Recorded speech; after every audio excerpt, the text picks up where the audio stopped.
Having one of the best bullpens in baseball seems to be one of the staples of teams that are consistently contending for the World Series. And today I'm going to be ranking every bullpen in the American League. I've already ranked the starting rotations for both the American League and National League, so if you missed those videos, make sure you go check those out. Once again, I got every team's projected opening day bullpens from Fangraphs, so if something seems off, blame them, not me. And I graded every team the same as I did in my other videos by rating every player in each bullpen on a scale of 1 to 5 and then ranking each team based on their average score as a team.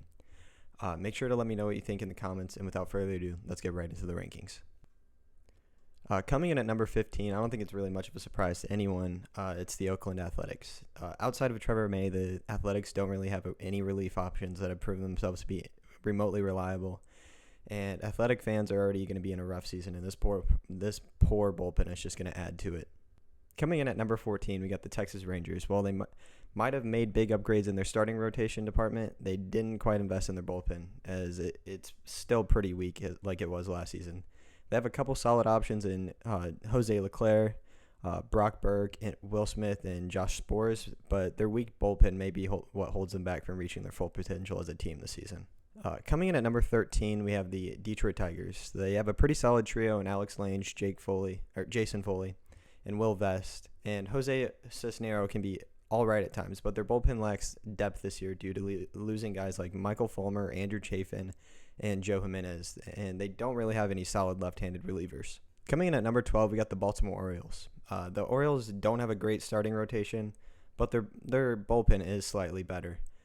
They have an elite closer in Felix Bautista and a couple of solid relief options in Cionel Perez, Keegan Aiken, and Brian Baker that will help to clog the holes left by their poor starting pitching. The Boston Red Sox come in at number 11. They upgraded their bullpen through free agency this year, but they still don't really have a great one.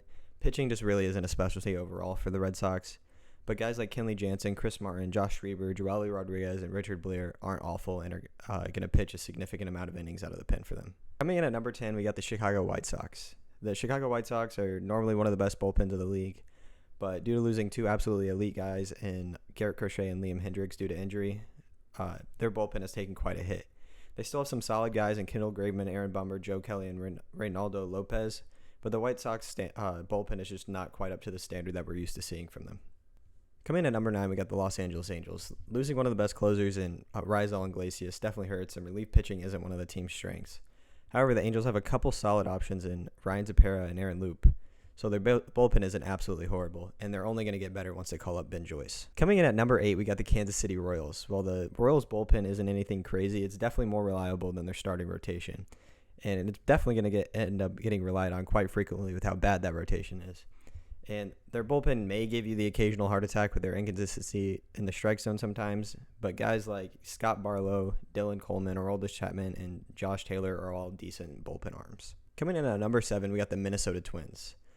The Twins don't have an elite bullpen, but Johan Duran is electric and is followed by a couple solid options in Jorge Lopez, Caleb Thielbar, and Giovanni Moran, which can make this Twins bullpen difficult to face at times. Chris Paddock is out this season with Tommy John, but if he were to be in the bullpen, it would definitely be an upgrade. Coming in at number 6, we got the Cleveland Guardians. Having one of the best setup man closer combinations in baseball makes any bullpen difficult to face.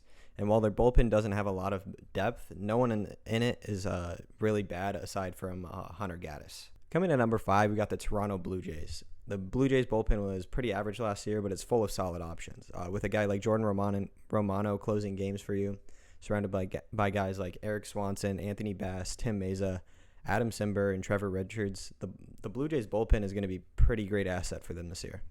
Coming in at number 4, we got the Seattle Mariners. While their starting rotation gets a lot of love because of guys like Robbie Ray, Luis Castillo, and Logan Gilbert, what's arguably the strength of the Mariners team is their bullpen. With a four-headed monster in Paul Sewald, Andres Munoz, Diego Castillo, and Matt Brash, and other solid options such as Penn Murphy, Trevor Gott, and Matt Festa, the Seattle Mariners bullpen is going to be a big reason why they make a playoff push this year. And number 3, you got the New York Yankees. Having one of the biggest payrolls in baseball has allowed the Yankees to become one of the most well-rounded teams in all of baseball, and it really shows in their bullpen. They have so many solid options. While guys like Scotty Frost and Lou Trevino are going to start the season injured, they're going to return at some point, and the terrifying bullpen that already consists of guys like Clay Holmes, Jonathan Lasega, Michael King, Wandy Peralta, Ron Marinaccio, and Jimmy Cordero is going to become even scarier. Not to mention Clark Schmidt's going to return to the bullpen when Carlos Bertan returns to the starting rotation, this bullpen for the Yankees is looking like a not-so-secret weapon going into the season for them.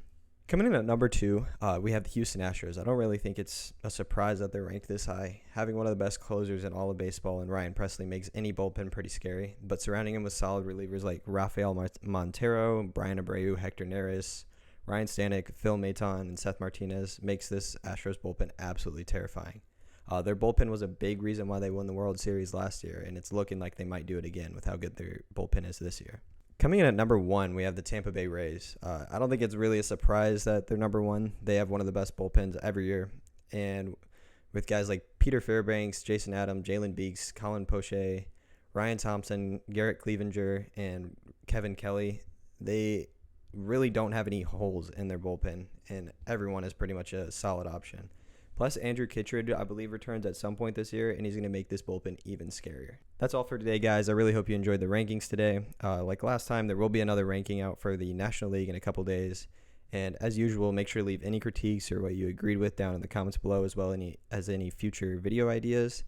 And don't forget to leave a like if you enjoyed, and subscribe with post notifications on so you don't miss the next time I post. I hope you all have a great rest of your day, and until next time, peace.